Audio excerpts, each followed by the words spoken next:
देखी एगो औरत अपना नैहर में अपना भाभी ले कहत अरे कैसे नया नया शादी भइल बा लेकिन गावना भइले नहीं थे कहे के भाव गोलू भैया अरे कि सैया संग खेलब होरी बीच रे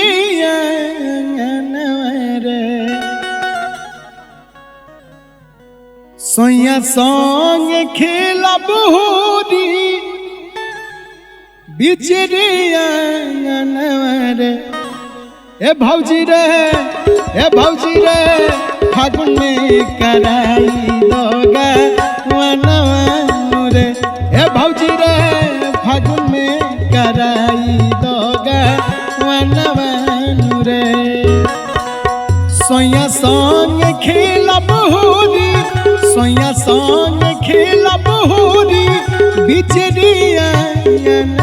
रे सैया संग खेलब होरी बिचरिया रे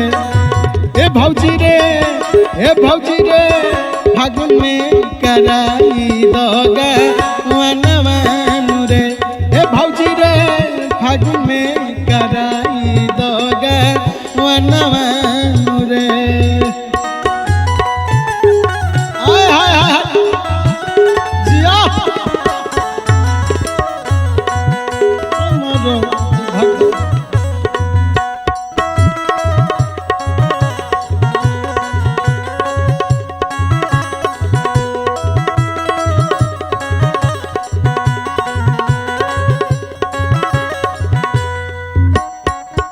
ना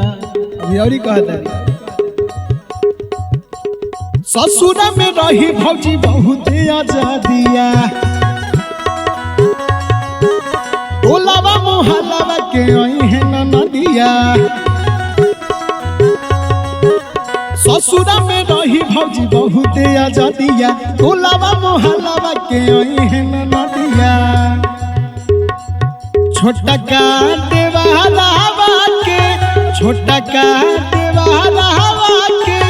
राखब हम मनरे छोटा का देवाला के राखब हम मनरे ए भौजी रे फागुन में कराई दोगा वनवान रे ए भौजी रे फागुन में कराई दोगा वनवान रे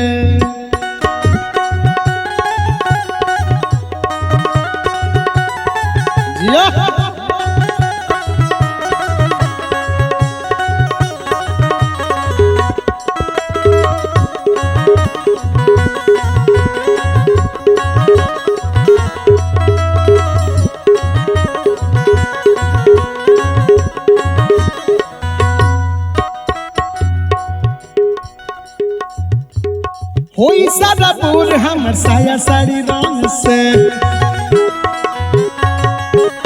फगुआ मनाई भौजी बहुत उमंग से होई सारा पूर हमर साया साड़ी रंग से फगुआ मनाई भौजी बहुत उमंग से कहिए से छछने जियादा कहिए से छछने जियादा तारा से नयन रे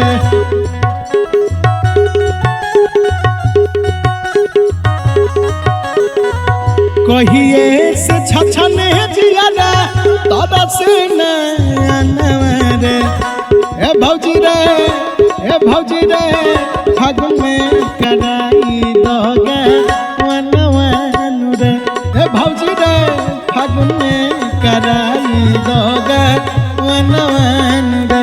ए भौजी रे फागुन में कराई दोगा वनवान रे ए भौजी रे फागुन में कराई दोगा